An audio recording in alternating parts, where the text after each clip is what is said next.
నమస్కారం అండి అందరికీ. ప్రతి ఒక్కరూ ఈ వీడియోని లాస్ట్ వరకు అయితే చూడండి. ఇలాంటి ఒక వీడియో పెట్టే సిచ్యువేషన్ వస్తుందని ఎప్పుడు అనుకోలేదు. సముద్ర తీరానికి దగ్గరగా ఉన్న పూడిమడకనే ఒక చిన్న గ్రామం అండి మాది. మా వృత్తి మొత్తం చేపలు పెట్టడం.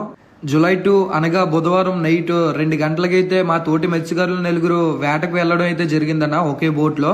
వాళ్ళు 25 మైళ్ళ దూరం వెళ్తుండగా ఒక పెద్ద కొమ్ముకొని చేప అయితే వాళ్ళకి చిక్కింది.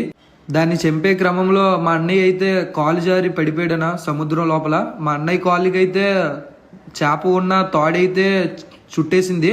సో దాంతో చేప లోపలికి ఈడ్చికెళ్ళిపోయింది.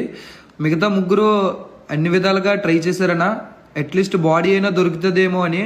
అక్కడే 4 గంటల సేపు ఉన్నారు. వాళ్ళు వెళ్లే పడవలో ఇంజిన్ కూడా లేకపోవడంతో వాళ్ళు ఇంకా ఒడ్డుకు వచ్చేసారు. వాళ్ళు ఈ సమాచారం మాకు అందించిన వెంటనే మేము మా నాయకులకి అయితే చెప్పామన్నా, కానీ ఇప్పటి వరకు ఎలాంటి రెస్పాన్స్ అయితే లేదు మాకు. దయచేసి ప్రతి ఒక్కరూ ఈ వీడియోని గవర్నమెంట్ చూసే వరకు షేర్ చేయండి అన్న. సోషల్ మీడియాలో ప్రతి చెత్త వీడియోని షేర్ చేస్తారు. మా ఫిషర్మెన్ కష్టాలు గుర్తించి ఈ వీడియోని షేర్ చేయండి అన్న. అట్లీస్ట్ ఆ కుటుంబాన్ని అయినా గవర్నమెంట్ ఆదుకుందో లేదో చూద్దాం. దయచేసి మీకు 2 చేతులు ఎత్తి మొక్కిద్దరు అన్న. ప్రతి మత్స్యకారుడి కష్టం ఇలాగే ఉంటది. సముద్రంలోకి వెళ్ళిన తర్వాత ఏమవుతుందో తెలియదనా.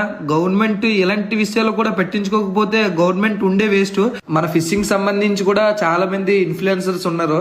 ప్రతి ఒక్కరూ ఈ వీడియోని చూసి ట్యాగ్ చేసి స్టోరీలు పెట్టండి అన్న.